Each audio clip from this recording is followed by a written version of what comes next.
Well, welcome to our online program on addiction recovery from the Sunshine Coast Health Center up here in Powell River, BC. And we've been looking at examples of Viktor Frankl's ideas on addiction and recovery. So Frankl said that addiction was a response to living a life that lacked personal meaning.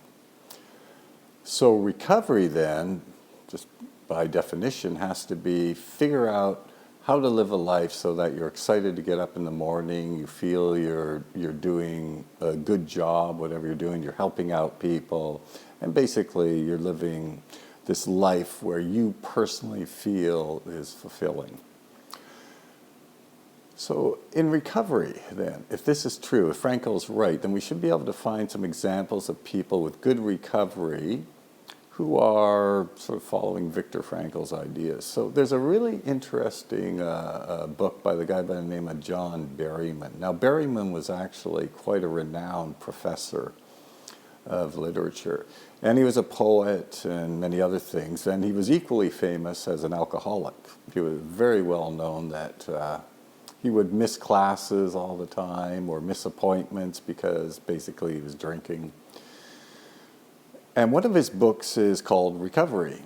And he goes to this treatment center. The character in it's a novel, the character in the novel goes into a treatment center named Howerton. So a thinly veiled reference to probably the most famous treatment center in the world. And he describes his time at Howerton Treatment Center and how he's getting recovery. And that's what the whole novel's about. And it's kind of an interesting one because one of the things that he dwells on is the past. He's been helped by his therapist to sort of look at his upbringing, and which was not particularly happy, and dissect it and x-ray it and look at every detail. And this is really an interesting approach. In fact, many mainstream therapies take this approach that let's look into your past, let's dissect it, let's, as we say, work through it, or we'll process it, some kind of neat term like that. And that somehow, after you work through all this and you understand the cause of your early suffering, that somehow everything will be okay. Well, Viktor Frankl was not a big fan of that idea.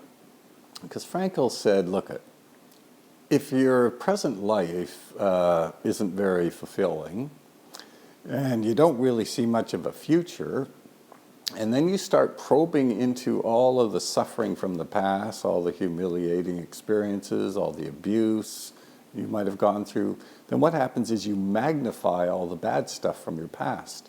And because you really have no present and no future life, then the focus goes on the bad stuff. And this becomes like the key to your life. And in addition to that, as some of Frankl's students have said, I'm thinking of Elizabeth Lucas, she said, all that dwelling on the past, if you really don't feel you have much of a life right now, what that will actually do is magnify the meaninglessness of your present life and the hopelessness of your future. And it would completely backfire. And it's kind of interesting, this idea of this approach to work through things from your past is actually maybe the worst thing you can do in an addiction treatment program. And as it turns out, the research is very clear on this, that therapies that focus on the past actually don't work very well. And actually some of the research suggests that they may in fact be causing harm. And if you think of the most effective therapies in the field, they don't actually deal with the past. So that's kind of an interesting thing. So Frankl said, look, if you want to recover, you got to figure out in the present how to make your life more meaningful, not dwell on the past stuff. Maybe after you're rocking and rolling in the present, you can go back to the past. But really, you don't want to put the focus there because the focus has to be on meaningful living. Okay? So, in an odd way, John Berryman sort of proved Frankl's point.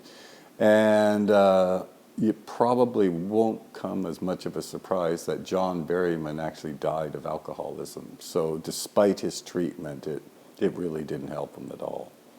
Anyway, that's it for this episode, and we'll be back next time with another example of Viktor Frankl's ideas on addiction.